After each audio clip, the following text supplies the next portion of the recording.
Welcome to the Catherine Vandome and Me podcast.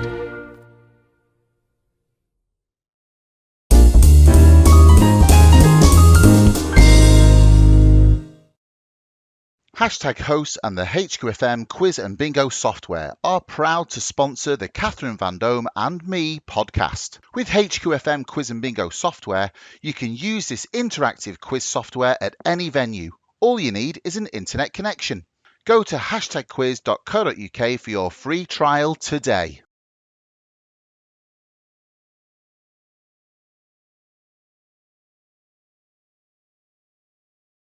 Hello and welcome to Catherine Vandome and Me.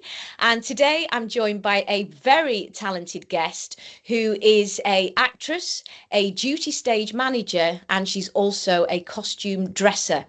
And it gives me pleasure to introduce this lady because we worked together on a production of Sleeping Beauty at the Princess Theatre in Hunstanton, and where she played the evil Carabosse. Now, this lady is anything but evil, and it gives me great pleasure to introduce the very multi-talented Gail Watts-Morrill. Hello, Gail. How are you today? Hello, sweetheart. It's lovely to see you, my little fairy. That, isn't it?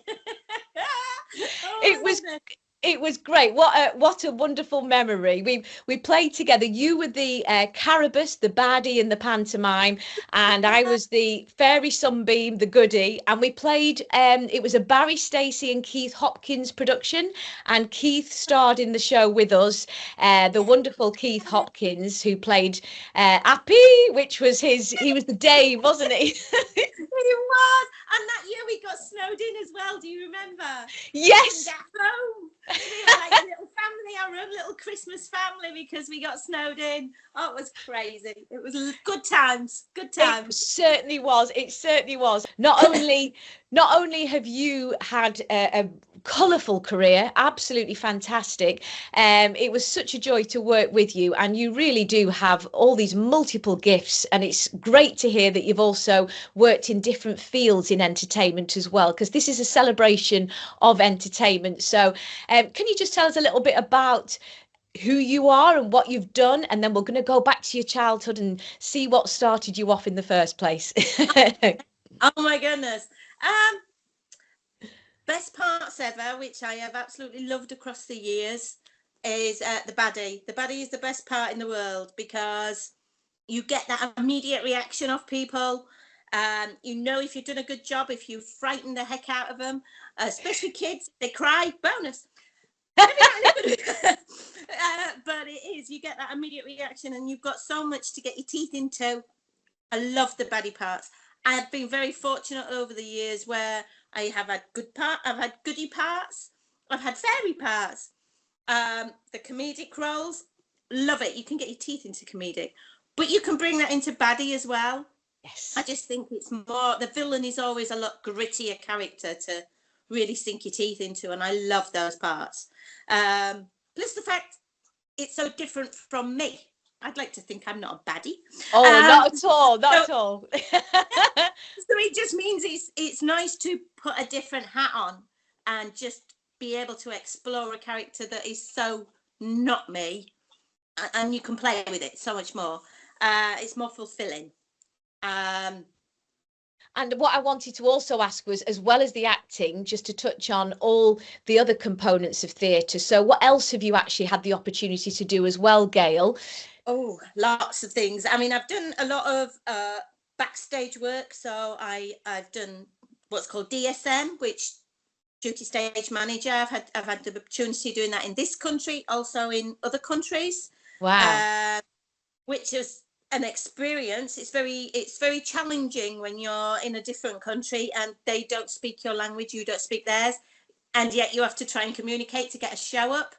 That's a task in itself. Goodness. But tough.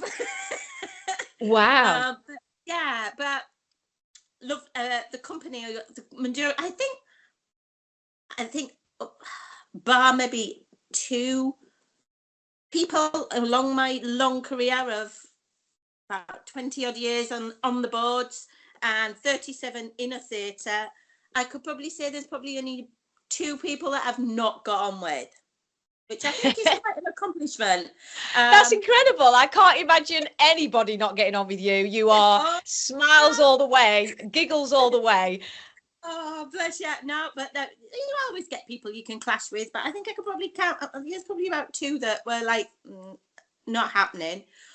But as you well know, you become a family.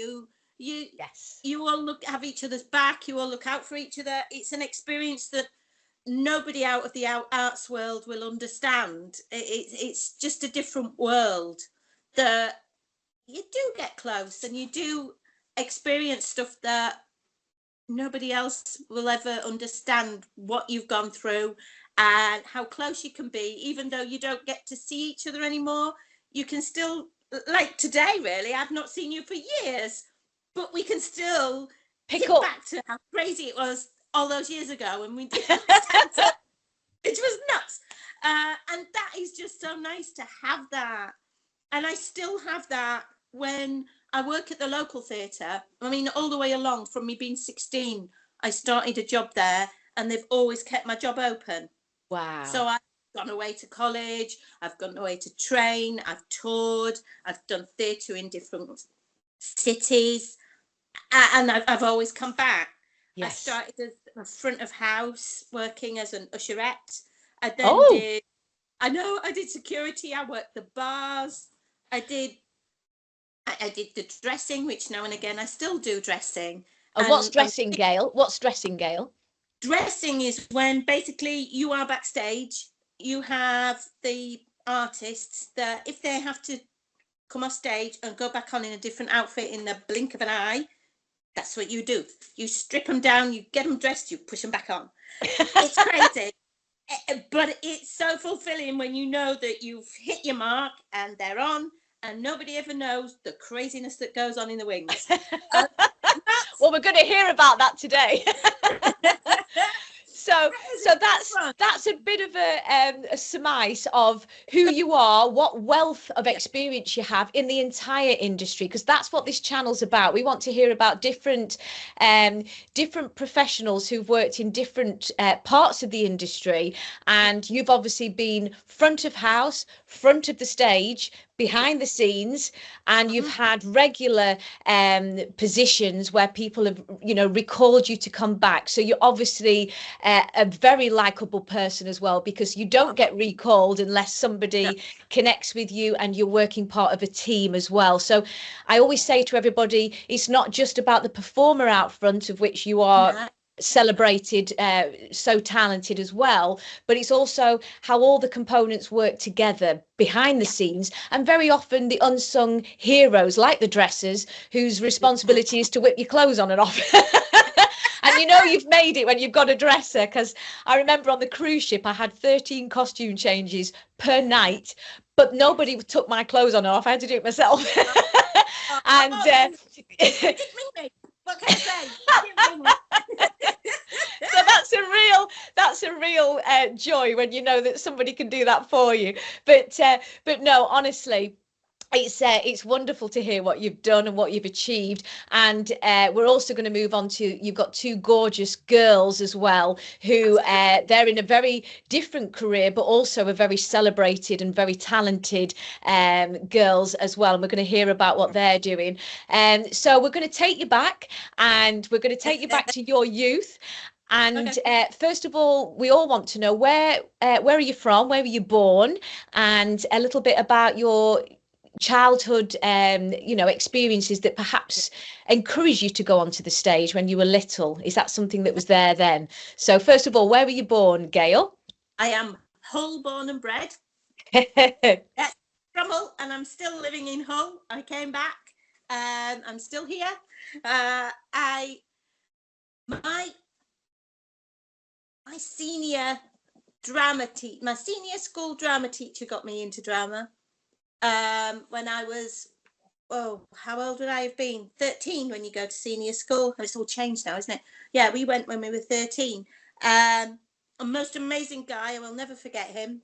Call him Frank Williams. Lovely man. We had it's a bit of a sad story, but I still hold him very high in my heart. He was our drama teacher at school. When you had to choose what you wanted to do, I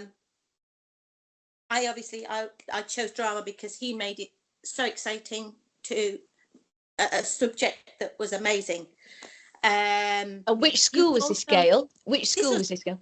Greatfield High School. We no longer have it anymore. It's been pulled down, totally rolled over. It's something totally different now. It's not there. Gone.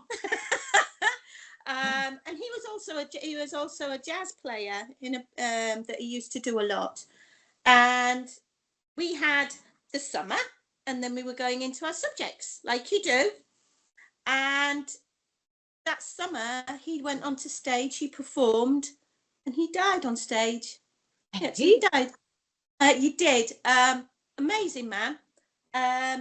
Everybody loved him.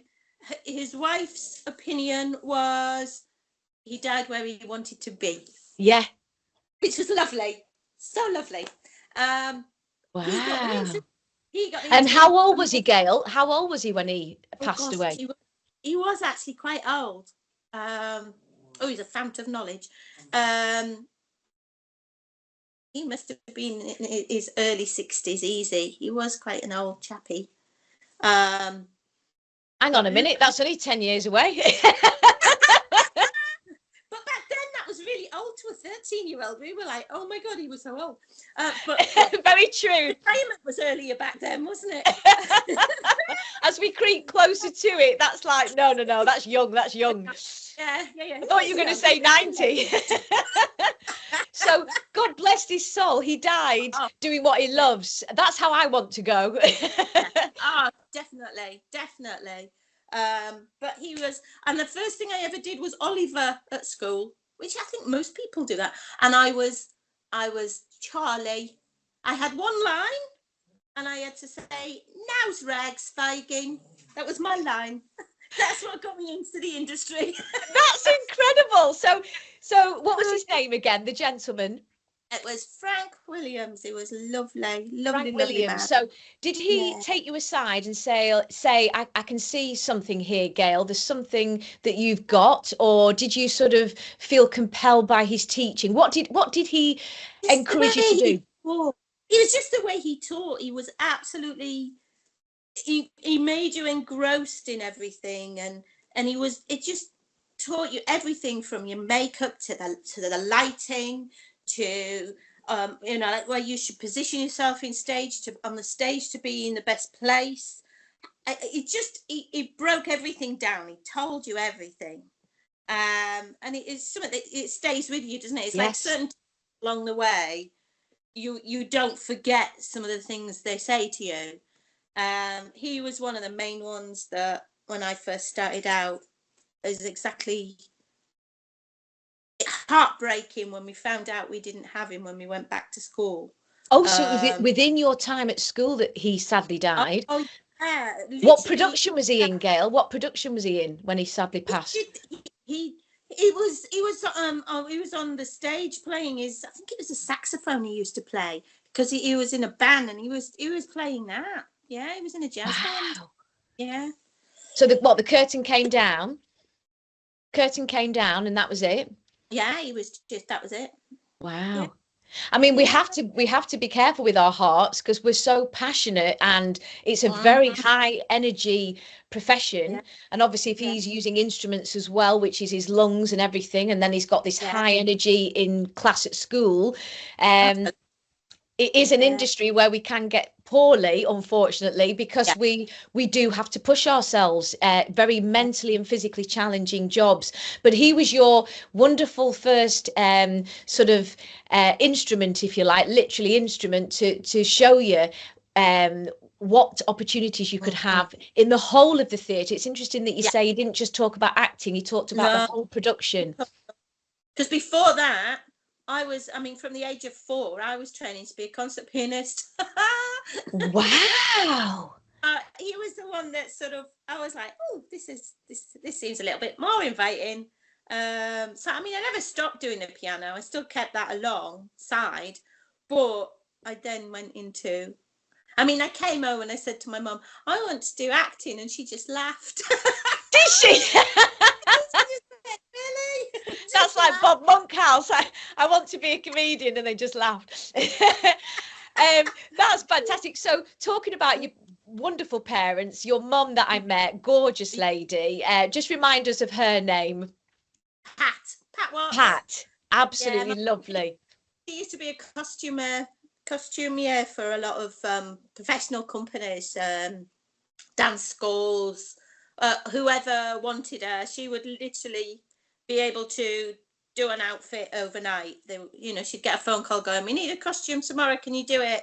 This is what we need. And she would just rustle it up. She was amazing. And Yeah. was she an influence? Because obviously you two are very close, which is always lovely to see. Was she an influence in the industry as well? So she initially laughed and then thought, hang on a minute, my daughter's amazing. You know, she can do this. She was very, very supportive. I mean, I couldn't have Yes. had anyone any more supportive. She was just there all the time. She was Wow. always there. Yeah. And the same, I do try to do the same with my two. They're Yes. not actors. They're not in the arts industry. They're in the sports industry. They're ice skaters, they're figure skaters. And I've always said I will support them 110%. If that's what they want to do, the day they come home and go, no, I don't want to do it anymore, fine. But while they do, I'm there for them. I'll support them with whatever they want to do. And Well, they're now very high up in the competition world. My eldest, Anya, she's now a coach in her own right. Emily, that's where she wants to go as well. So they're getting somewhere to back themselves up as well as competing as well. So yeah, they're doing really, really well. Really, really well. I think it's incredible, and we're going to come on to that later as well, because is it figure skating that they do? Yeah, Incredible. do. Such talent. And how old are they both now? 19 and 15. Brilliant. Absolutely brilliant. Today I'm 20.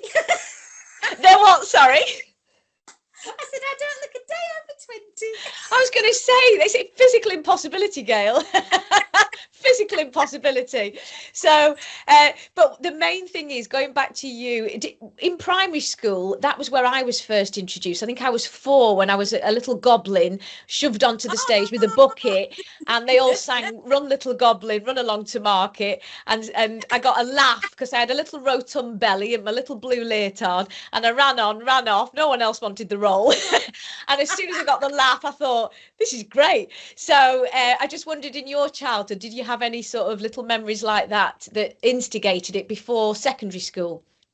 Guess so, yeah. Like you say, in primary school, I remember being a munchkin in Wizard of Oz, and I had to sit with these hideous tights, and we had a tight on our head as well. They sort of gave us this funny little tights that we put on our head, and I had to play the glockenspiel. I was sat right as a little munchkin playing the glockenspiel. Wow. Playing the glockenspiel. So you obviously have musical gifts as well. So what instruments can you play, Gail? And were you learning? So you learned the piano from age 4, did you say? I started when I was 4 playing piano. Now, how was that? Because was it a strict, I want you to learn, or was it sort of, you're really good at this? No, I asked if I could learn. I was just like, I had quite a good aptitude to doing it. I had a little keyboard to start with, and then I went to a private piano teacher. I used to go to her house and practice in her front room. And then my mum got me a piano. It was a case of, it was on the radio. Someone had said, if someone picks up the piano, they can have it, and it was free. Someone was getting rid of it, and it was like, if nobody comes for it today, it's getting chopped up as firewood. So that's how I got my first piano. I had this gorgeous little upright one that had all the markings where, you know, like the old-fashioned candles were on it and things. Yes. Like that. And then that was it. Hooked. I used to do that, and I did it because I wanted to do it. And I wasn't. My mum couldn't play. My dad couldn't play. But I just loved doing that. I mean, I miss it now because when years ago, we had a lot of floods in Hull, and it totally wiped out my mum's house, bottom level, and my piano went with it. Oh, Gail. So I never got round to sort of like getting another one. And yeah, I miss it because it always was very therapeutic. That if ever I had to sort of de-stress, I suppose, Yeah. I was more than happy to have a little play to myself. And then it was lovely. It was lovely to be able to do that. And then Now I can hear barking. I'm assuming that's not you. oh no, that's a dog. There must be something around that.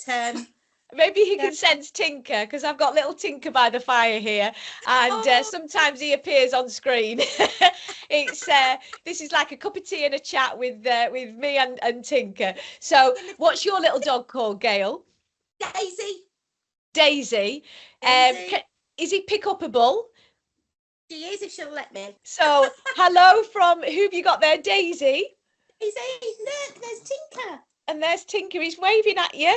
Hello, Daisy. Hello. Nice to see you. We're very blessed. We're very blessed. Absolutely. So, fame, don't they? Their moment of fame, yes. So what we have now, Gail, is you basically, from what I'm hearing, you basically learnt the piano age 4 and you chose to do it. So this wasn't something that you were told to sit down and do. You actually wanted to do it, which is brilliant. And then you actually had private lessons from the age of 4. Yeah. Wow. Yeah. I had that until now let me think. I think I had a break where I was like, nah. I want to rest now. I've had enough for a bit. And I think that I was to been about 14, 15 when I went, nah, I'm not going anymore. My piano teacher that I had from being 4, she died. And then to try and find another one. Is this a commonality theme with you, Gail? The drama teachers died, the piano teachers died. Is it my turn next? I think it's just because they I don't know, a lot older. I don't know. They fulfilled their term in life. Not sure. But yeah, it's the evil Carabas spread. The kiss of death. But you basically, so you've got this brilliant extra talent that I didn't even know you had. That's incredible. So you've got the musical talent, and then at school you were asked to play the glockenspiel, which is also, that's quite different to the piano, but similar in some ways. How was that? Did you have lessons there as well with that? Only at school. Only what we had to do. Only what we did at school. I mean, it's like every primary school child learns the glockenspiel and they learn the recorder. And yes, I was a recorder girl, but recorders are easy. Glockenspiel's quite complex, especially when you press it and the thing pings off. I've done the recorder. I used to, in junior school, I used to play the euphonium, bit like a smaller version of a tuba. I used to play one of those. Wow. And then you like Dick Van Dyke, Gail. It's been a while since I played them. I used to play a cornet in school. I've still got my trumpet and a clarinet, which goodness, for a long time. And then I used to have a drum kit at my mum's year. And wow. Say that again. And some bongos. I used to have some bongo drums.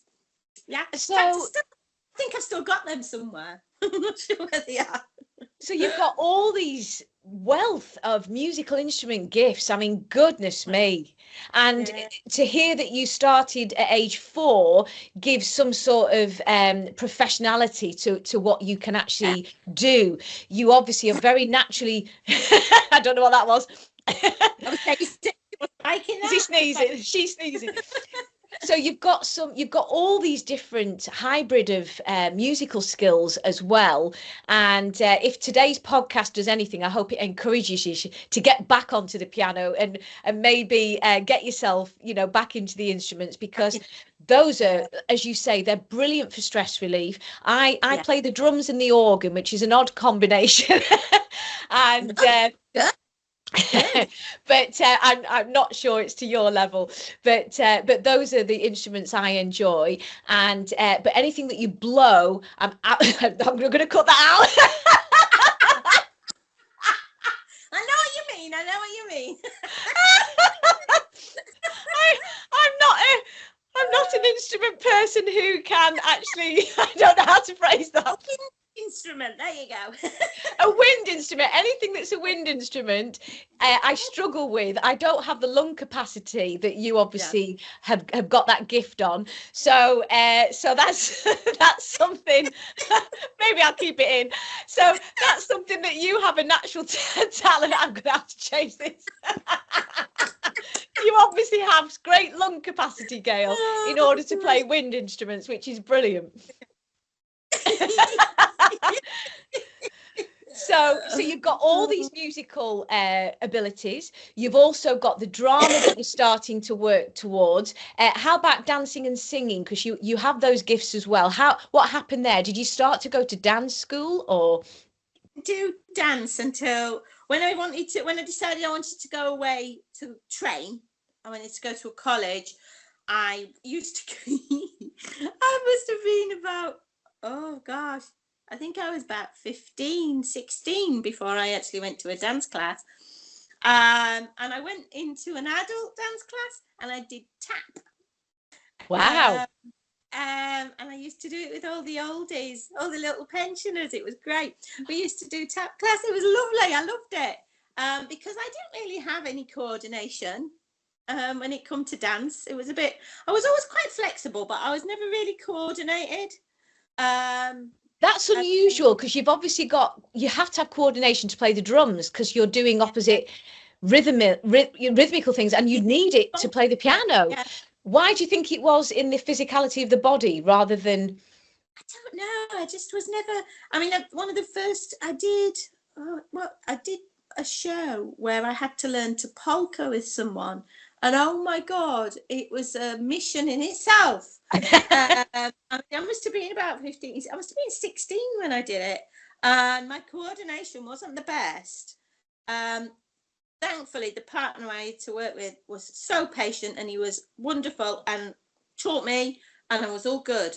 And then it was a case of, really, if I'm going to do this, I'm going to have to learn coordination fast. And I went to, I must have been 16, 17, easily. I went to a ballet tutor and I used to go to a house. So private tuition, Gail? I went for it. I went and did private tuition. And I used to have, the kitchen sink used to be the ballet bar. Yeah. And she used to put saucepans all the way around her kitchen table. So when I was learning to do things like pirouettes and that, if I touched the pan and it fell off the table, I had to do it again and again and again. And she was so strict. It was insane. And I used to come home with all my toes bleeding because they were so sore by the time she'd finished with me. Was that from the pans falling off the tide? Well, that didn't help. Quite brutal, Gail. Quite brutal. The way that we were trained compared to today. Yeah, wouldn't you say? I don't think it would have been allowed now. But to be honest, I wouldn't have had it any other way. I mean, I learned quick. Because I was determined that if I was going to go into the industry, I wasn't going to be an actress that looked ridiculous dancing, that I did look elegant and unless I didn't have to, but that I wouldn't not look like a dancer. So I worked my backside off to ensure that I didn't. And I was always a very thigh heavy person. Even when I was younger, I was like a size 6, but my thighs were huge. One of the directors I worked with, his nickname for me was Thunder Thighs. A very endearing nickname, and I took it in the nature that he gave me it. How things were, yeah. But I took it in the endearment that it was given. But I've always had big thighs. So obviously that It's muscles, Gail, because I've always had larger thighs to the frame, and apparently it's when you're doing ballet. Because I was a ballerina as well, and when you're learning ballet, when you're extending, if you take the weight from the upper part of the body instead of the lower part, which sounds strange, you're Yeah, putting all the strain on the thighs, and they're yeah, building and they're getting bigger and bigger. So that's what I learned. Whereas if you extend and it goes beyond to the bottom of the ankle, you're actually doing it correctly. So I yeah, was sort of constrained, and maybe because we're both petite ladies, yeah. I always, by the time I'd done an elevation of my leg, somebody that's got very long limbs, we're only halfway through. Yeah, absolutely. Yes, we are little shorties, aren't we? And it's great. It's Yeah, great. yeah. So you So yeah, basically, go on, you had your dance skills, so you had your tap and your ballet. Did you yeah. do ballroom or modern or anything like that as well? Contemporary, which I adored because it was I touched on extemporary, not a fan. I never did understand the concept of it, where you just it. I will not knock it because some people are very good at it and they love it. Not for me, but contemporary, adore it. I absolutely loved it. I did quite a bit of contemporary work with quite a few different. I worked in a company for a little while where I brought in a lot of dancers, a lot of professional dancers that were teachers. And I was back when I was like 16 before I went to Conte's, because I'm a Conti kid. Yes. Oh, I was just going to say. So, in the next sort of step in your career, you basically trained at Italia Conte. Is that right? Yeah. Wow. Tell us about that, Gail. Go back to the audition and how things were, and how old would you be at that point, and what year would that be? I was 19 actually. I Yeah. stayed on at school. I did my eight. I decided I wanted to get something under my belt in case it all fell through and I didn't have anything. So Yeah. I did stay on at school and work part time in of all things, a conveyancers. So I was a Right. junior clerk. I was junior clerk for a couple of years, which I loved. It was great. It was a good experience. I wouldn't have had it any other way. And I was, like I say, I was still doing training. I was still learning my dance, my drama, learning the singing, musical theatre, having all that going on. I auditioned for AMDA before I auditioned for Conti's actually, which was And what's it's that the called? it's AMDA, AMDA, which is the American Musical Dramatic Arts. It's Oh, the likes of Liza Minnelli trained.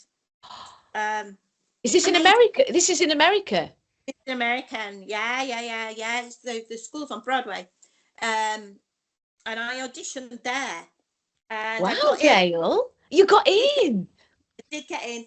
And I used to go to a theatre company for on a night for certain lessons. And I'd gone to the drama teacher there and said, look, I've got in. I'm really excited. And he went, be careful. And I said, yeah, but I'd love to go. And he went, look at the big picture, think about it. He said, you're an English girl in an American country. And I mean, I was very lucky. I'd got full scholarship. The only thing I had to find to go all I had to put up front was the airfare, one single airfare. That was it. That was all I had to provide. So that if for any reason I had to come home, the money was there for me to get home. But I'd got full scholarship. And he took me out of it and said it was a long way to go. And if I was ever homesick, I'd be devastated. So I didn't go. I've still got my letter now. To this day, I've kept the letter that I got in, and I didn't go. And what was Uh, the course, Gail, that you were going to be on? Arts course, it was like the whole shebang. It was all of it. Yeah. And what was the audition process? Did you audition in the UK or did you go over there? Regent's Park. The auditions were in Regent's Park in London, right in the centre, in the building there. At the time, one of my pieces was an American piece. Didn't think anything of it at the time, and it was like it was a section from Our Town, which now I know, which I didn't really know back then, was Our Town is a really big theatrical piece that's done a lot in the high schools over there. When I'd finished the audition, they'd asked me how long I'd lived in England, and I went, "I'm from Hull." And I had a very broad Hull accent back then. I said, I'm from Hull. I'm English through and through, and they thought I was an American. They thought, which I was a very high. Well, having worked with you, I can see why, because you have an innate talent in the acting field, and it's nice to hear that you've got all these other fantastic skill sets as well. But honestly, you really do have a gift. Your ability, your drive, your power of your voice. You had to play the baddie, you have to have a very sort of, great resonance. That's your lung capability again, in order to fill the back of the hall, the theatre, sorry. So you obviously have an incredible gift there, Gail. What an accolade to have achieved that. And what's your feelings looking back now? Do you wish you'd gone, or are you grateful that you didn't? Funny one, mixed feelings really, because I mean, I'm a strong believer things happen for a reason, and you're steered the way you're supposed to go. Yes. Yeah, sometimes I wonder and I think, oh, what would my life be now had I have done that instead? But I wouldn't have had my two girls. Very true. So it might have been a totally different ball game. Who knows? But there's no point in dwelling on what might have been. I've done what I've done, and I've had some amazing experiences along the way, and I wouldn't change it. So I totally agree with you. I think that if something is meant to be, and when hard times hit us as well as the good, whatever is meant to be our path, that there's always a reason. And as you quite rightly said, and I always believe as well, when anybody, and we all do it as human beings, we all look over the fence and with regret sometimes, or, oh, I wish I could have. And I say, if something's meant to be, it will be. If it comes to you, then it's meant to be at that time, and it might come to you in 50 years time instead, and it might be your turn in the second chapter of the world, or whatever's meant to be will be. And you also, like me, you have an affinity to the north of England. Yes. And we seem to be driven to come back. So you may well have felt that sort of missing of home, if that makes sense, the homesickness. And you have a very close relationship with your mum as well. So I think there was a reason that you stayed, and we're glad that you did, because I would never have met you. So every change we make in our life, every sort of missed opportunity, it's not a missed opportunity. It was an experience to show you that you had the gift, and instead you took your talent and you displayed it in our country, which is just incredible. So moving forward from that, you went to Italia Conte, which is also an incredible school. So tell us about that audition process as well. That, ironically, I didn't have an audition for Conte's planned. Back when you're trying to get auditions here, there and everywhere, like I say, I got my audition with AMDA, and then I got an audition with London Studio. Oh, I went to London Studio for the audition, and they quite happily said to me, we take bodies, not talent. Like, as in, the emphasis is more on the shape of the talent than just the ability. Wow, there's a lot of that. Well, that still transcends today. So what you're saying is looks first, talent second at that particular place. Yes. Wow. Which was a bit of a kick in the teeth, and a bit disappointing. I mean, it was hilarious because when I went for that audition, they plunked me aside two guys that were like almost 7 foot and as thin as lats. So I did not look like the thinnest person in the room, put it that way. It was like, okay. It was bonkers. But they were lovely in the respect that they said, go and audition at Italia Conte because they take all shapes and sizes, because that's what that school does. And I was like, oh, how do I do that? And they made the phone call. Wow. So you obviously had the That was- talent, and I've discussed this with other people as well. Yeah. Usually within a drama school intake in that year, they tend to fill the boots with different shapes and sizes that are going to fit the costumes of the production at the end. So they can't have, for example, you and I both being petite, they can't have 10 petite people necessarily unless there's a particular production demanding that. So the Yes. idea is that you're fitting the boots of potential characters that you might play in line with the final production, very often, not always, but very often. So again, they can't have 10 leading men. You know, they want to make sure there's a diverse range. There's a lot more diversity today, which is welcome, and a lot less hot pans surrounding you in an odd kitchen, and danger and violence in the in the training. Yeah, that must be unheard of these days, wouldn't it? Be like, oh no. But yes, so you auditioned, so you then were fantastically put forward. So you obviously had the gift, and I could see that as well. You obviously had the gift, and you were put forward for an audition for Italia, but you didn't need to audition.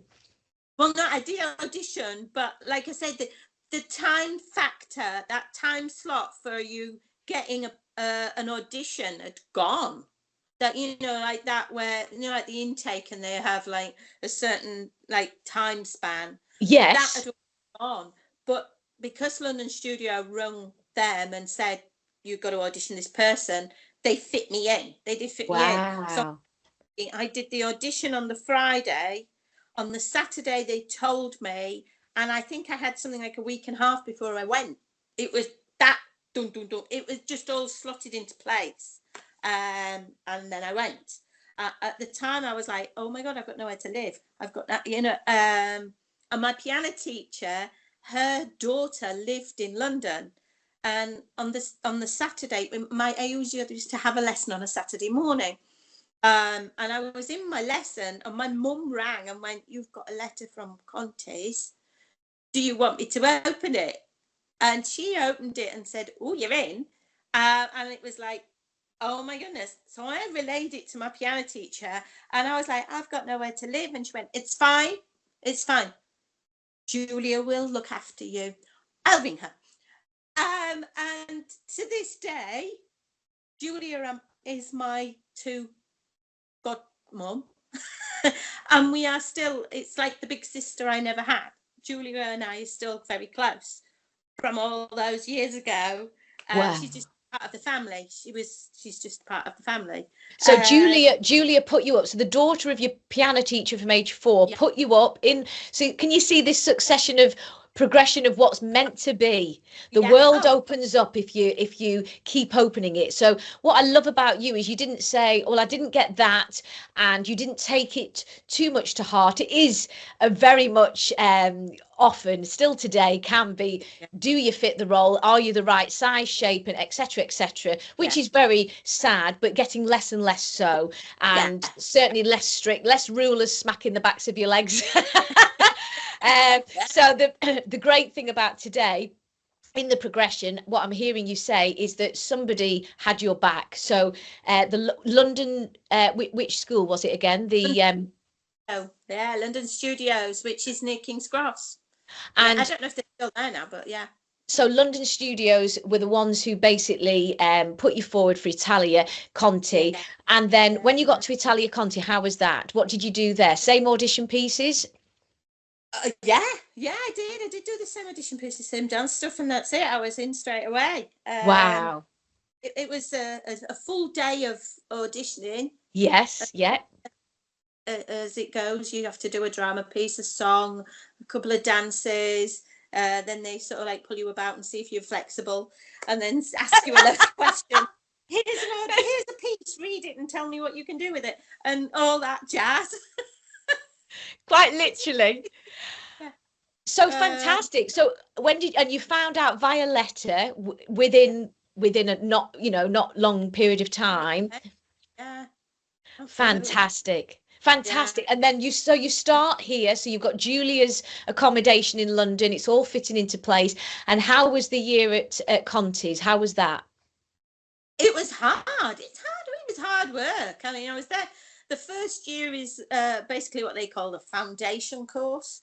So you literally, that first year, they throw everything at you. You do stage fighting, you do every different style of dance you could imagine, every different type of drama you could imagine.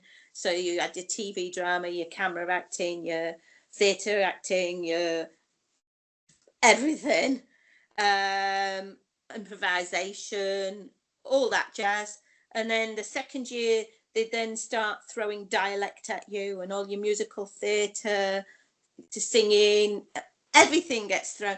I was lucky enough to be there the year that it was a special year for the school. So we did a big show, big show in Avondale Centre, which they don't have now. It's gone, as far as I know, because they actually bought a building in Clapham.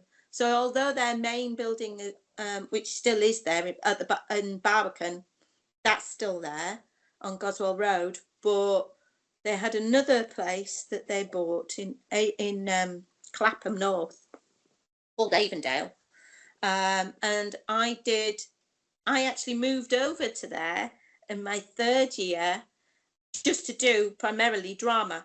And that was the first year of the course where they were just doing drama. Yeah, you still had to do like musical theatre classes, you still had to do bits of dance, but it was more theatre. It was more acting that you did. So I did that, and then I didn't actually do you know, where you do your, I can't think what they call it now, where Your showcase. So I didn't actually do my showcase because I was on my last couple of months, I was trying to find work, and I was auditioning to try and find work so that I could literally come straight out into work. And one of the auditions, I said to them, I've got an audition this morning. I'll try and get back in time for rehearsals, but I may be about a quarter of an hour late, depending on if the audition runs to time. And at the time, the one directing it, the tutor just turned around and said, if you don't step through that door on time, and if you don't start rehearsals when we do, you are not doing your showcase, you're done. Really? Cannot do your showcase if you are 10 minutes late. And I said, but I'm going for an audition so that I've got work. And she went, I don't care. And I walked through the door 5 minutes late, and she wouldn't let me do it. She went, that's it. No, you're not doing your showcase. So I never actually did my showcase in my final year. Goodness me. So and that was your third year, Gail. So your third year was your final showcase. And what theatre was that being put on at? That was going to be Avondale, their own theatre. That was Conti's own theatre, the Avondale at Clapham. And she wouldn't let me do it. And what was your audition? Can I ask what the audition was? What did you miss out on? To do a tour. I was touring, doing theatre and education, which I loved doing. And it was the nearest thing to rep. Yes. Yeah. Well, you were getting your genuine foundation. You were prioritizing the work, and you were getting your genuine foundation there. So they really should have supported that, I feel. But no. But I literally did. It was a tour. I came out, and bizarrely enough, I always swore I would never do Shakespeare. And the first tour I came out, which that audition was for, was Macbeth and Romeo and Juliet, and that's what I did. So I came out to that, doing Juliet and Lady Macbeth. Wow. So that was you had success with this audition, is that right? Yeah, that was the audition was, and I got it, and that's what I did. And I'd gone for a few auditions, and I'd got 3 jobs, but they all clashed, and I had to choose which one I wanted. And I chose the Shakespeare one because it was well, what great parts to play, Juliet and Lady Macbeth. Not crack, the fact that I'd got the lead in both plays, and that it was like 6 months, and I loved it. Yeah. Ironically, although I said I would never do Shakespeare.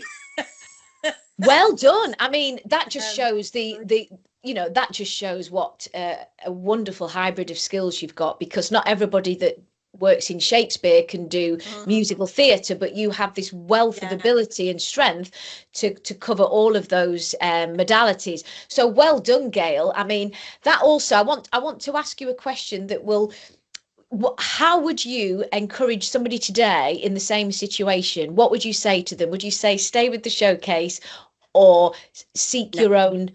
I do exactly the same, and I would encourage people to do it. And Natalie, I have, because when I years down the line, obviously I'd got my 2 girls.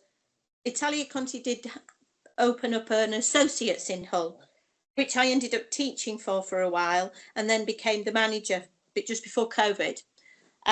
So, and of course, I'd had teenage children that were going off to audition and that, and I've passed my knowledge on to them as I've gone, and I have actually said to them in terms, you'll go where you're meant to be. If you want to audition, do it. If it means you can go and get experience, go. And I do think that because of this industry, you learn your craft as you go, and you can never know everything. And I'm a big believer of that, and I say that to my students that I've taught. You just got to be a sponge and get whatever knowledge you can from everywhere. And there is so much out there, and so many different opinions, knowledge. You just got to Grab it all. Grab it all. when you can. And if you are offered an opportunity, take it with both hands. There's a reason why you've been offered it. Just go for it. Only thing that I would ever say negative about any of that sort of thing is you read your contract like a fine-tooth comb. Because there are still some people out there that like to hide things in the fine print that you probably won't want to do. But other than that, go for it. Fantastic. Well, I think from somebody with your wealth of gifts and talent, I think that's a fantastic, support to anybody that's coming into the industry. Grab it with both hands. And I think, so you basically started doing repertory work, which is your foundation, because a lot of people don't necessarily today, they want to go straight onto the X Factor or other sort of media productions, but they're not necessarily doing the Butlins, Pontins or repertory theatre or the groundwork in order to build up to that. And those, you've got to learn the trade, you've got to learn the craft, and you've got to be reliable, hardworking, honest, integral. And what I love about you is you've also got your finger in all the other pies of the scenery and the dressing and the front of house as well. So you really did learn your craft, Gail. You weren't just, I'm in the spotlight. You weren't selfish. You were very giving of yourself to others. And that again is why your career has transcended so many years, because you are able to do that. So it's beautiful to see and unpack, and well done to you. So moving from there, what happened after you'd done these amazing two roles? I think I was once, it was between me and somebody else for Juliet, and I got Balthazar in the end. So, and then I broke my thumb, so I was Balthazar like this, which is Romeo's footman. So it was quite a different character. But I'm glad. I was very, very young, very young. I looked about 10, even though I was the correct age of 14. But I'm pleased that the other lady got it. She was perfect for the role. But it was interesting that I was then Balthazar, which is great. I'll take anything. And so for you actually got that gorgeous role of Juliet. What a perfect role to play. And then to match that, as you say, with Lady Macbeth. I mean, goodness me, that's incredible. How did that feel? It was brilliant, and it was one of the best experiences ever, from a point of view that the actor I was working against, we hated each other's guts with a vengeance. What, the Romeo? Oh, well, he was the one playing Romeo, also was playing Macbeth, it was a small company, so like you doubled up with the roles, and he was just an absolute, dare I say, ass. He really was. That's as rude as this channel gets. Yeah, he was an ass. So it was challenging, yeah, because I had to look so longingly into his eyes, and I was madly in love with him when I was surely hell was not. So it's like being married. So it was definitely was a challenge, to say the least. And why was this, Gail? Gail, sorry to interrupt you. Why was this? Why did the relationship not work? Was it different? Off the stage, he didn't get on with anybody in the company. So he was basically just he was not working as a team, which is an important phrase. No. Because you hear in whether you're in repertory theatre, whether you're in the West End, whether you're in tours, whatever, or films, movies, whatever genre you are in, you will get recalled if you are a team player. This transcends a lot of interviews at the moment. So you were a team player, you were happy to fall in love with him on the stage, but it stopped there. Oh God, yeah. But having said that, because of that, a director came to see it and gave me another. I got that particular director that came to see me in that.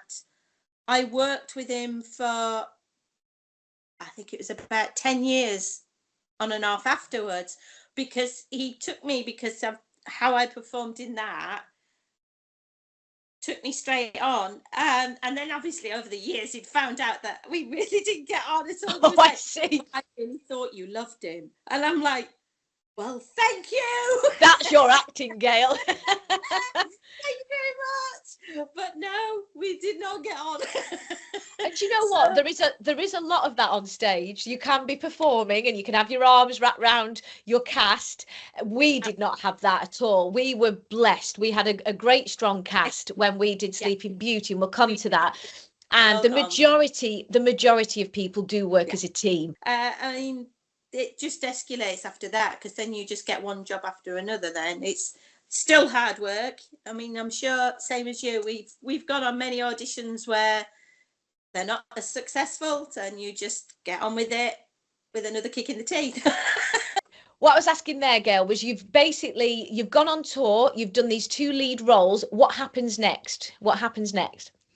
You go back to your drawing board of that delightful sending CVs out and getting, well, some you get, some you don't.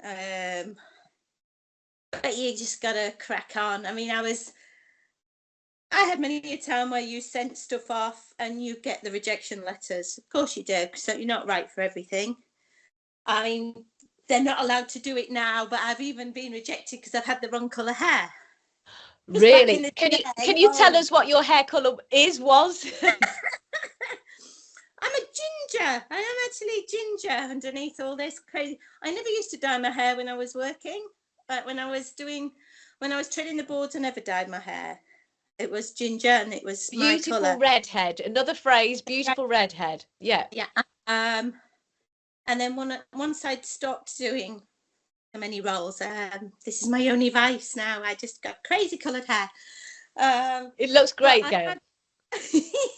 I did have times where it was literally your hair's the wrong colour now.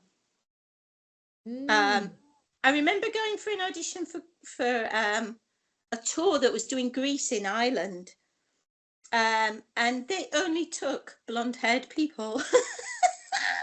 Goodness. They only took blonde-haired people, but they didn't put it out. I mean, back in the day, you would have your auditions in the stage newspaper, wouldn't you? You'd go and get your stage newspaper every week, ring round which auditions you wanted, all that jazz. And hope they were legitimate, because some of them were. One of them I joined was a cult. I think it was. Honestly, people got orange outfits on, and we all went as dancers. I think we need to get out. Yeah, so God. Some of them were a bit dangerous. Absolutely.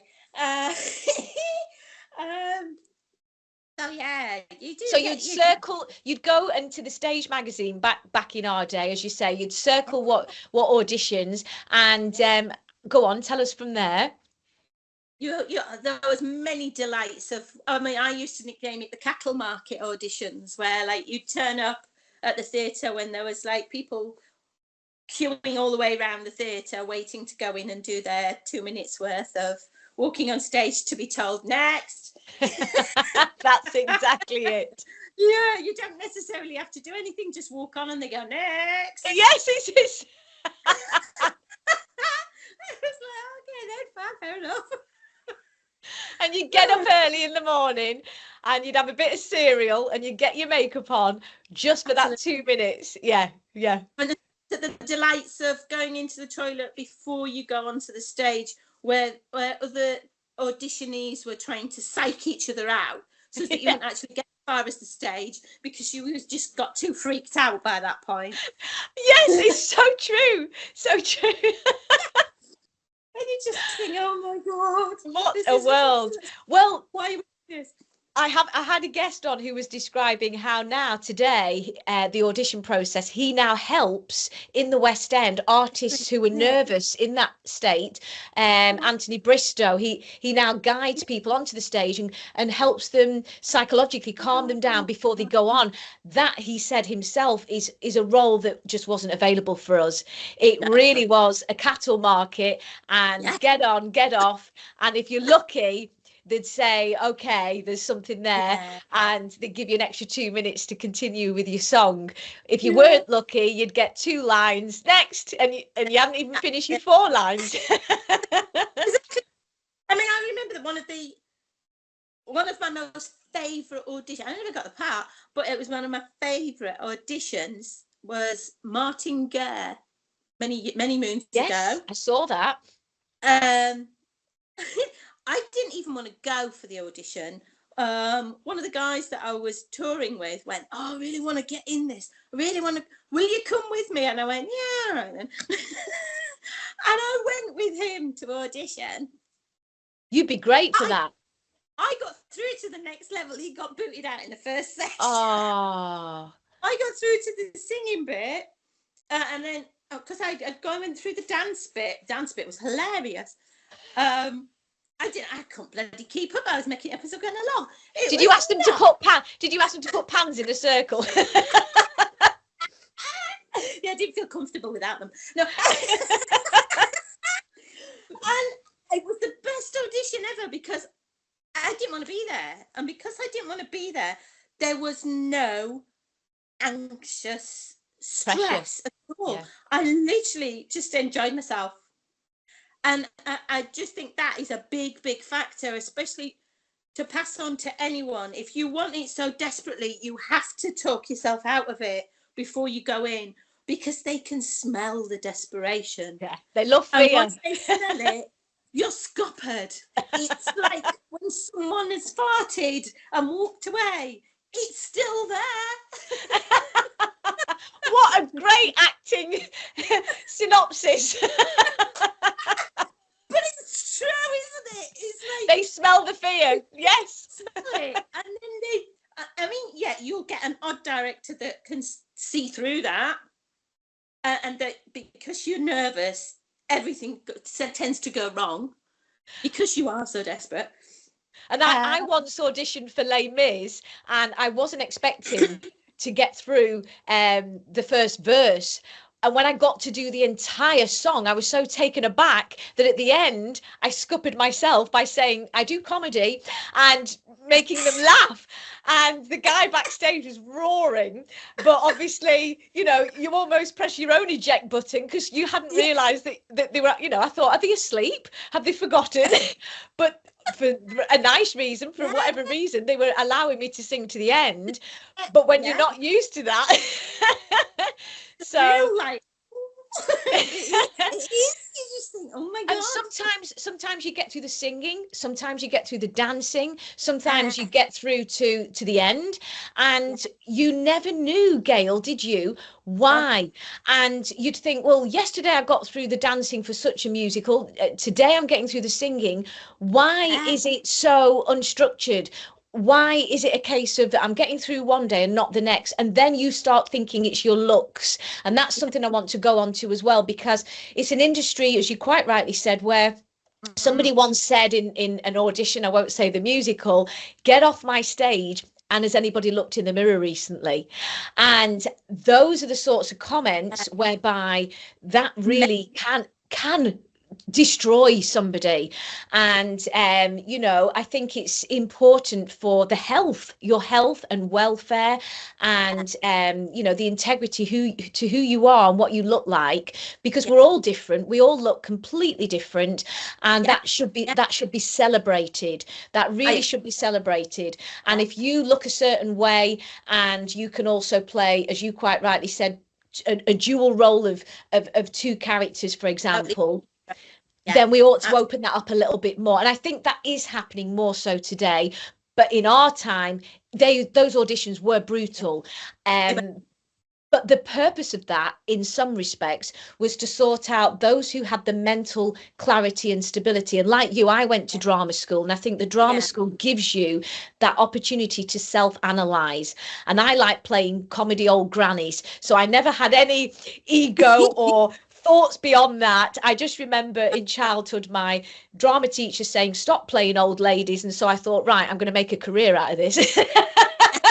So, and that's, you dig your heels in, don't you? And it's like, so I'm gonna.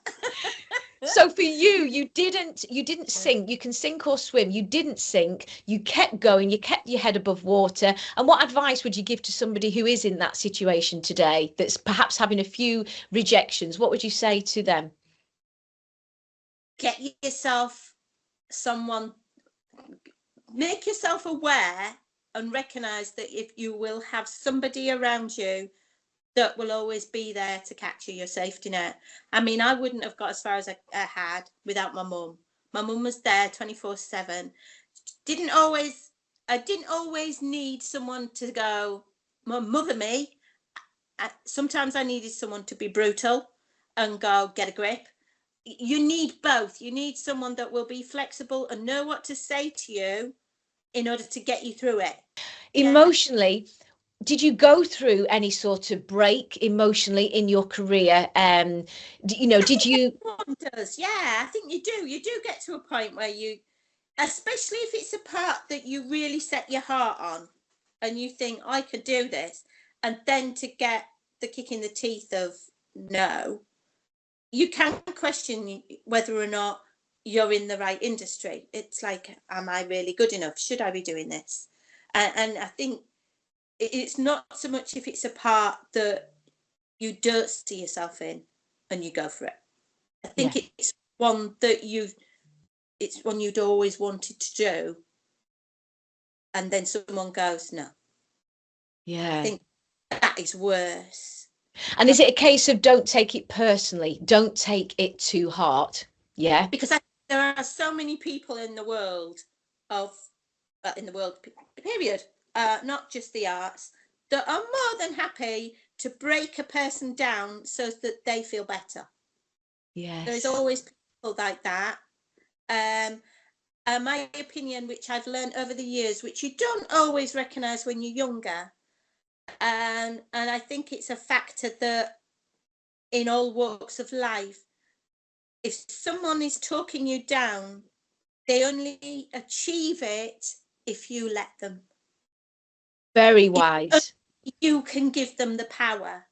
So if you choose to give them the power to bully you, you're partly to blame. Okay. Or is it just that you're unconsciously aware that it's happening, and as we age, we become more conscious of that interaction? Maybe. I don't know. I don't know whether it's because as you get older, you get a little bit wiser on reading people, or to be perfectly honest, I don't know whether I'm more aware of it because of my girls. I don't know whether when you become a mother, you become more Protective. Yes. Yeah, no, I don't know whether it's an age thing or whether it's a maternal thing. I'm not sure. I don't know, but I think you do. I know I found that now I am more of a if I see someone bullying someone, I'm very much a case of don't give them the power. Yeah. You're letting them do it, because the minute you stand up to them, they will run the other way, because they're the cowards, because they're not happy with something in their life. They're going to bully you. As they say, hurt people hurt people. Yes, and I think it is when you, and then if you consciously look at the ones that are bullying, you see that they are bullied. It's that horrible vicious circle. And then once you break that cycle, it becomes, you become a stronger person, because you can appreciate what's going on. Not necessarily the one that's bullying, because they don't really change. They just back off and leave you alone. Yeah. Unfortunately, they move on to another one, to someone else. But I do think it's,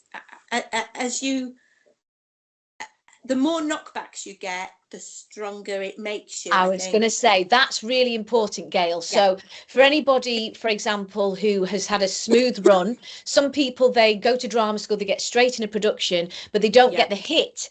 They don't get the knockback until somebody rings and says, oh, by the way, you're old now, and they might only be 25. So but that's the industry.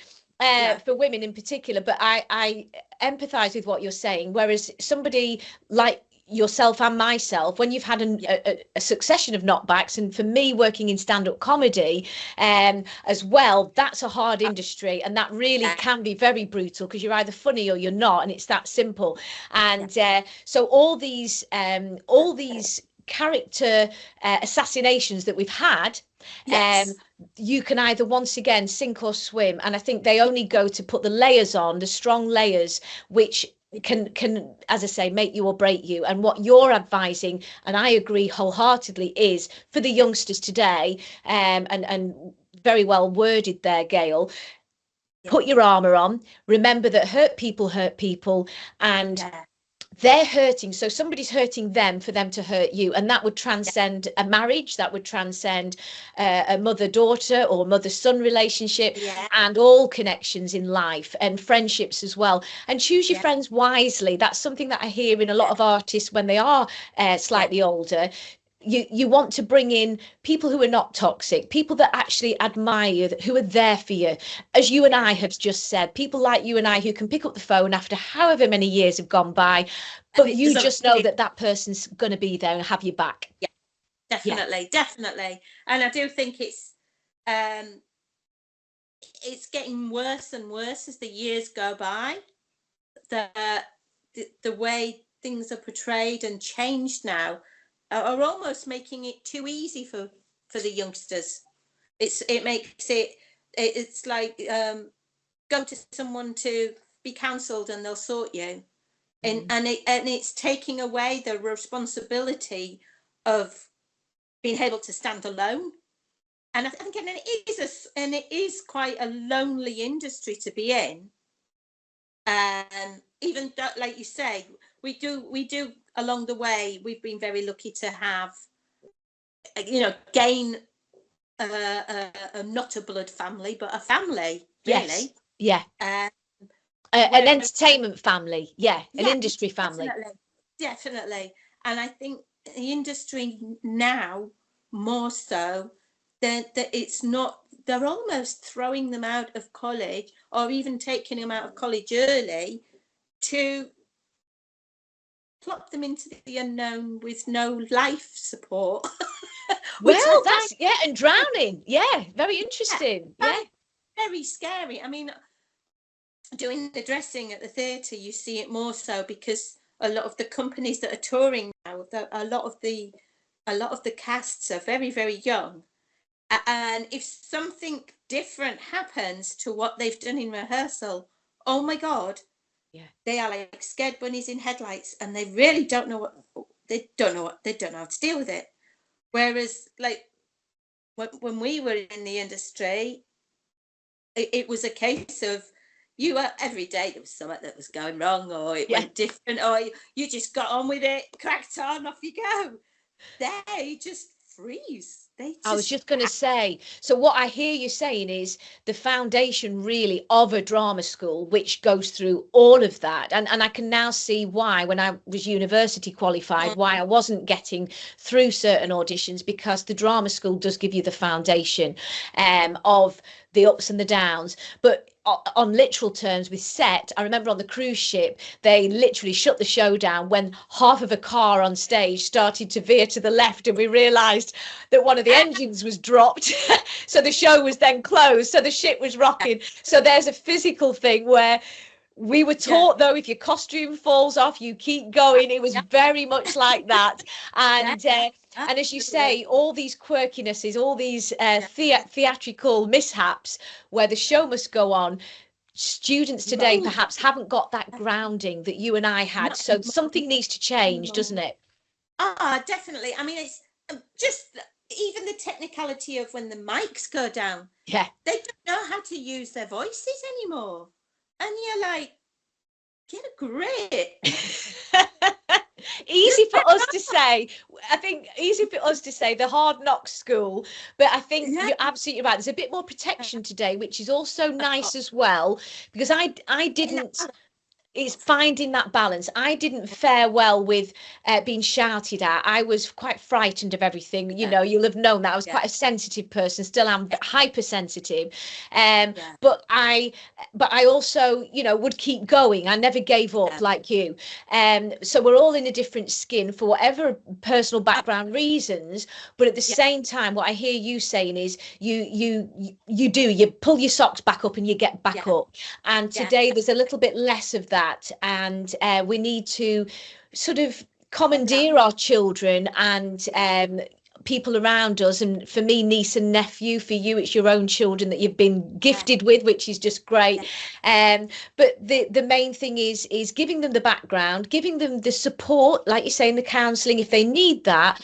But at the same time, armouring them with the ability to get back up no matter what and get back on, and in all industries, but in particular in the arts. So what would you suggest would be a good way to do that moving forwards? Put some pans round. I don't know. I just think the balance has gone a little bit, you know, them scales have gone a bit too far the other way. It's just leveling them back up. You do need that tutor that talks you down and makes you feel like crap. You do need the tutor that is so mamby-pamby and so nicey-nicey all the time. She's sickening. You do need the one that's halfway between the two. And I just think now we're veering towards that. It's all becoming very mechanical. Yes. In the technical age as well. Going through the motions and like you say, the technical side of it. There's always that safety net of the technical side of it. So then they don't necessarily try as hard anymore because they know it'll all go through the technical. Yeah, and somebody's going to catch them. Yeah. Yeah, and I just think sometimes they need to be aware that won't always be the case. Yeah. There is always going to be that maybe one time the technical will go down as well. Yeah. And what are you going to do? Yeah. Yeah. Again, like you say, sink or swim, and you don't want to sink when you've got a full audience looking at you. So just be aware of knowing what you're going to do if that happens. Always have it in your back pocket, because if you don't, you're the one with egg on your face, nobody else. Very true. Yes, very true. And it's always the artist at the front that gets blamed. When I once accidentally missed 3 pages of Charlie's Aunt, I was so focused on my RP accent coming from Lancashire that I accidentally missed 3 whole pages, and the butler got blamed at the interval. And to this day, he has no idea that it wasn't him. God bless him. So you've just got to keep going. So those are the great skill sets that the School of Hard Knocks in our generation taught us. And as you say, we need to rebalance that a little today. So talking of children today, I want to move forwards. Well, first of all, I'd like to cover Sleeping Beauty, which is where we met, and the experience that you had there. If you can just tell the audience a little bit about that. We had, I mean, it was first time I'd been to Hunstanton. It was beautiful. You couldn't fault the staff there, could you? I mean, they were amazing. The Yeah. staff were beautiful, welcomed us with open arms. Like you Yes. said, I kept in touch. Well, I still can keep in touch with the family that put me up there. I mean, amazing. You couldn't fault that. They made us feel so welcome, didn't they? When we was at that Yes. theatre. It was beautiful. And again, we didn't have that long to rehearse, did we? We just cracked on. We were all from very different backgrounds. Yes. Very, very different backgrounds. But it was a lovely time for us. I It mean, we did have was. a ball. It was lovely. And it was Sleeping Beauty. And just tell us what part you played again. I was Caraboss. Do you remember I had that crazy, crazy wig that was made of like chuck wire, wasn't it? It was nuts. Do you remember? It was Yes. sort of like this crazy, massive hair. It was And brilliant. I got to learn how to. Keith got me to have a lesson with someone who used the spinning wheel. I learned how to spin properly. Do you remember? Did you? Oh my goodness.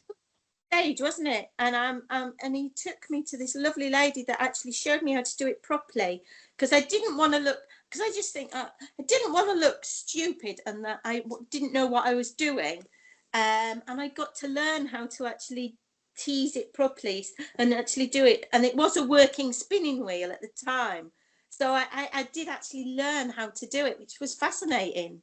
Well 'Cause done.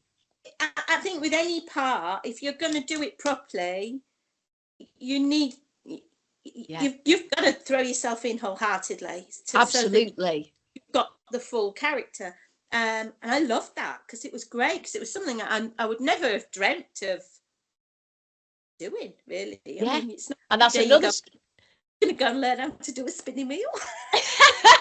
another string to your bow. Absolutely brilliant. Yeah. And so Yeah. you would come on stage right, and I would come on from stage left. And I remember just halfway through, I think, rehearsals, which was only within a week, I think, we had a very limited time to learn so much script. And I think just the night before, I think it was, and I would get nervous with words and memory. That was just something I struggled with back then. And I think I was given a whole Fairy Sunbeam brand new script the night before, and that's something that, you know, people have to be aware of in this industry. If there's a new section of script, you just get up and you learn a bit more. So go on. Did you have the same as well, or was it okay? Was yours set? It was changed, was it? I don't think so. Yeah. Do you remember that there was one part where I had to sort of sit on this movable sort of rostrum at the beginning, and they did it with special lights so it looked like I was sort of floating. Yes. And it was the prince that was supposed to hold me backstage, and he let go. Do you remember? And I nearly went crashing off. I fell off it. I remember. It was nuts, wasn't it? And I was just this heap. I mean, thankfully, the audience was like this heap on the floor with this rostrum just laid on me. Like, I was. And that's a prime example, Gail, of what you were just saying, that if something goes wrong, what you're going to do. And you did. You just got back up, carried on. Carried on. Oh, and it was bonkers. It was. We had a real good laugh, and Keith Hopkins was a show stealer as well as yourself, and as the Dame, and he went back, didn't he, every single year repeatedly with Barry Stacey Productions and Keith Hopkins. Yes. Brilliant. Yeah. So he became like a regular. I covered him. I think the following, I think was that the year before Millennium that we did that? I think. Yeah, 1999. And then I consciously wanted a year off because I'd done about 6 pantos in Leeds previous. Oh, just explain that, because you were doing a succession of shows. Just explain what you were doing prior to. Oh, because I was doing. Every year I'd worked with the director that took me from Romeo and Juliet. He used to do a Christmas show every year, and I did that with him for about 6 years. And then I was working with Barry. I was working with Keith throughout the year doing black and white minstrels, That's it. musicals, and good old days. So like the old war songs. And we did that for 12 months on and off, which it was quite a tough tour, because we did, it was almost like a different city every day. So we would get to a city, do a get in, do the show, do a get out, travel to the next city, have a sleep, start again. So it was quite a long succession, but brilliant. And I think when I finished that, I slept for about 2 days. I didn't come out of my room. I bet. So this was all over the UK, or was this abroad? This was all UK. It was all UK, up and down the country. And it's exhausting. As you say, it's exhausting. Yeah. So it's memory. We did the get-ins and outs as well. Just say that again, Gail.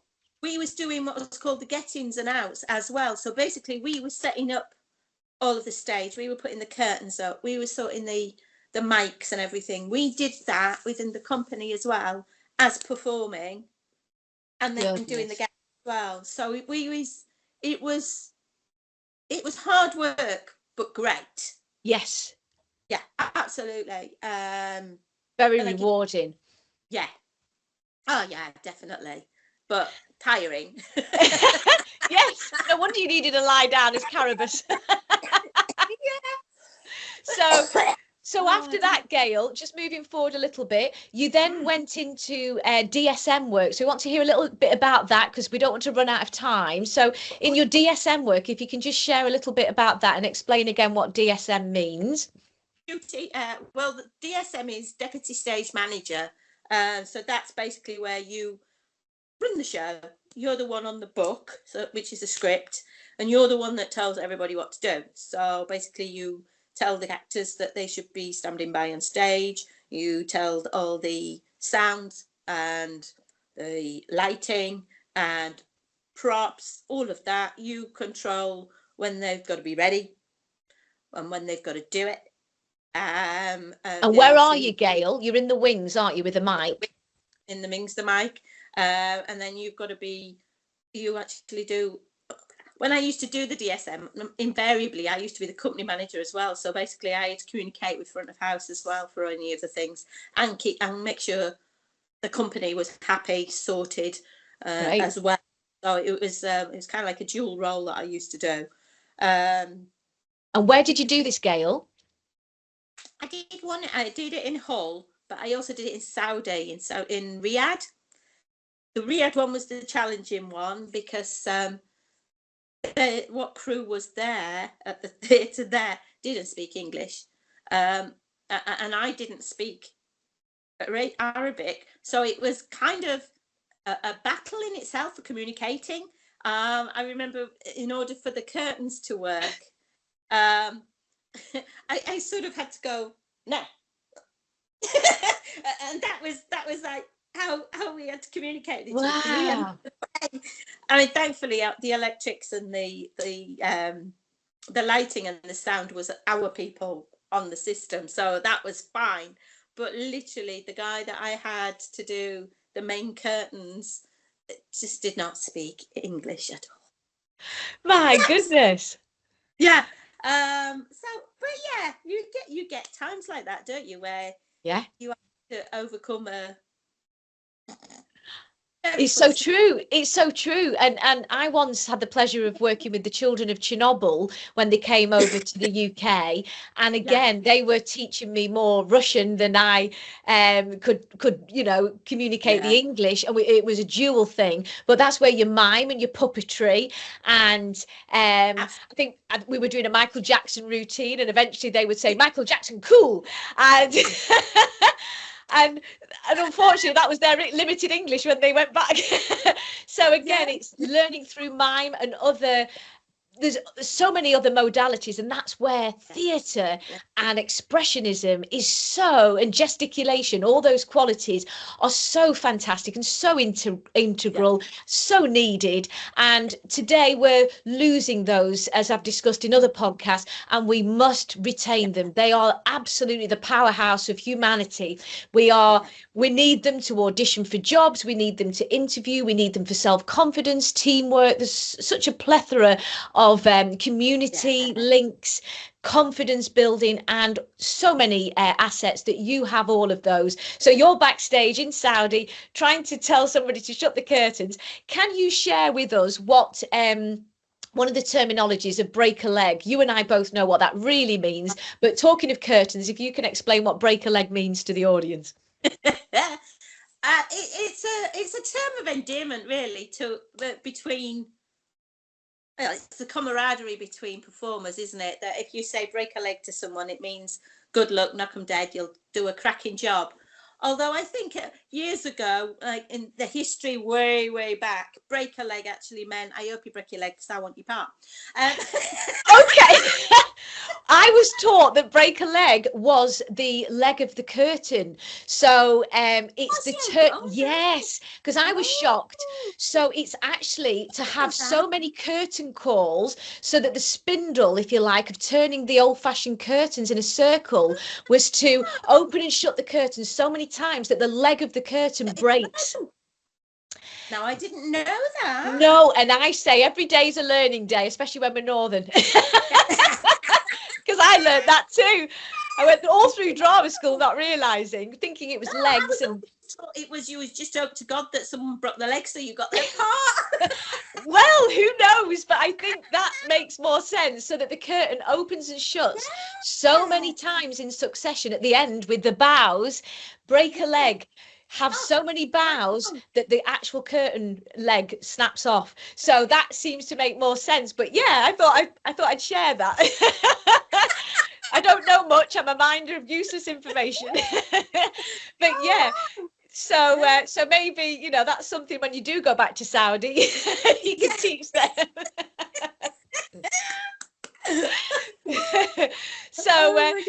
So this is fantastic to hear that you've actually ventured all over the UK. You've done such a wealth of different skill sets.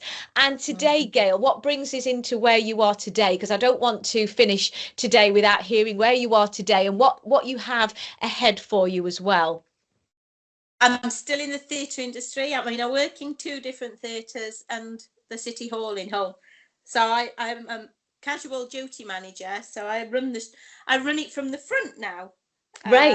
Great. And which theatre is that, Gail? That's Hull New Theatre. And City. That's I do the duty managing there. So I run it all from the front.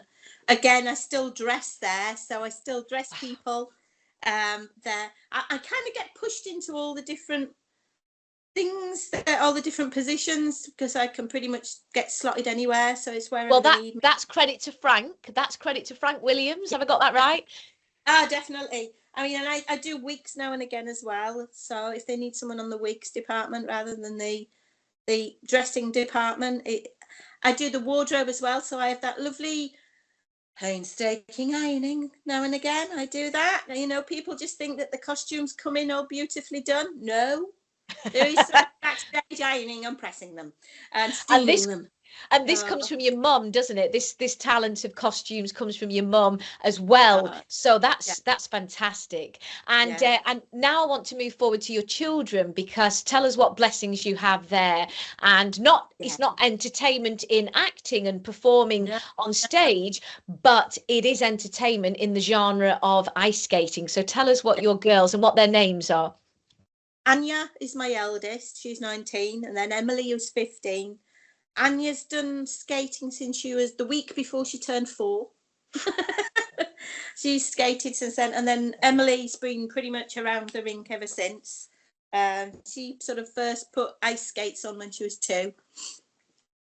They were more than happy. They both compete to a very high level. Anya's now a coach. She's actually a level 2 coach.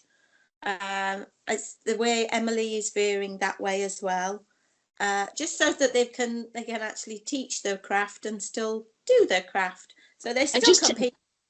And just tell us about their craft. So I've been watching on social media their skill sets. I mean, they're both incredible, incredible performers, you know, and obviously got your dance ability because that's part and parcel of it as well. So just tell us what their achievements have been, Gail, over the time. And as a great supportive mother, I remember you saying that you had to get up early and perhaps still do. And just tell us a little bit about it. They're very dedicated, in my opinion, and I've said to them from day one, the morning that they don't get up when they should be up and they roll over, fine, we're done. Because 3 mornings a week they get up at 3 o'clock in the morning, so they can leave the house at 4 to get to the rink and train. And where's that, Gail? Where's that? Sorry. They train in Bradford. Their coach trains out of Bradford, so we basically have to travel to Bradford in the morning. So they'll get to the rink about 5:30 and they'll start then. So it takes 2 hours. Takes 2 hours to get to Bradford. Well, initially it should take an hour, but with all these delightful motorway traffic repairs and things, which is a nightmare, it does put your time on. But yeah, it should take between an hour and a half to get there. Once we're there, they get all set and trained. The beauty of being that early is 9 times out of 10 they have the rink to themselves, because not everyone is daft enough to get up that early in the morning. I can't think why. But that's commitment. I mean, that really is commitment. So do they miss school on those days, Gail? On a Thursday, they don't go into, I mean, Anya's not at school now anyway, but neither of them ever used to go to school on a Thursday. It used to be what was called off-site education. So they would train all day on a Thursday. So from the morning up until dinner time, they would train on ice and off ice. And then at 1 o'clock till 2 o'clock, they would go to Rotherham to do a PT session, which is basically with a personal trainer. And then sometimes they would come back to Hull and then they would skate on the club ice as well. So they would do their lovely Thursdays were always a killer. They're still a killer because it's a long time, and the travelling as well can be quite exhausting. But they just crack on and they do it. They do competitions. They do shows. They do Christmas shows. At the moment, they're both rehearsing to do a show in the summer. They're going to do a Willy Wonka show. I can't remember the full title of it. I think it's just called the Wonka something or other. And that's going to be in Grimsby, so they'll be doing a show there. Wow. They've had lovely experiences over the years of working with the professionals on ice. They did a show with them when they were younger. The likes of like Robin Cousins and that, they've been and done stuff with the rinks with them. Also like all your different ones from Dancing on Ice, those performers, they've been able to skate with them, which wow, well, that's great. Yeah. And then whenever Dancing on Ice comes, the ones that are competing, invariably some of them come and train in Bradford, so they get to see them then. Sometimes they're like, teach us what to do, because some of them when they first come they can't even stand up on the ice, so it's quite entertaining really. Fantastic. That they get. And then sometimes they do, I don't know if you've the ice pad what gets put up in York only at Christmas time. They've had a couple of times where they've been on the ice doing little shows and things, little opening performances there. So they still get to do all different types of things as well as their training. So they are very. I mean, Anya, when she was on the British squad when she was younger, she was one of the youngest to get onto the British squad to represent Britain, and went to Malmo when she was, how old was she? I think she was only about 9 or 10 when she went. So she represented Britain. Yeah. So yeah, they've had an amazing journey. I mean, they've been doing it a long time and absolutely love it. and they still have to perform. It's just in a different way. And just explain to me, Gail, just explain what they actually do. Is it figure skating, did you say? Yeah, figure skating means that they actually do all the they're soloists. They don't do pair work. So they will do all things. They will do jumps. They will do singles, doubles, axels, triple axels. Wow. They will do all the different spins and things where they have to tie themselves up in knots and crazy positions. They do invariably do it to music, which now they are allowed words. When they first started, they weren't allowed to have music with words. Wow. So that they can have words as well. And it's all about interpretation. They must be able to interpret the music according to what it is. yes. So yes, I mean it can be quite hold your breath, because if they come down with a clank, it hurts. Have you had any broken bones? Touch wood, no broken bones. We had a scare about last month. Anya did a movement that was learning a new trick, as it were, and she messed up her back. It's still not 100%. We weren't sure whether she'd fractured her back, fractured her spine. Thankfully, she hasn't. Yeah.